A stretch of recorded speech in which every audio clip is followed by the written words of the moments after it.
Hello guys, welcome back to our channel Gaming Basics. In today's video I will be teaching you guys how to make a new Pokemon Go account. So at first just open your phone, and as you open your phone just open your Pokemon Go app from wherever it is located. And guys, as you open the Pokemon Go account, in your screen you can see these options and go for the option New Player.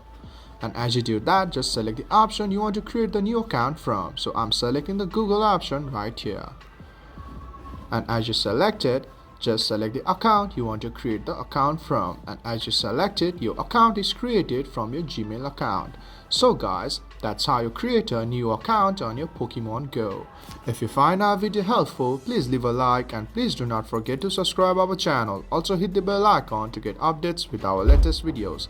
And drop a comment for reviews and more content like this. I will see you guys again in our next video. Thank you for watching.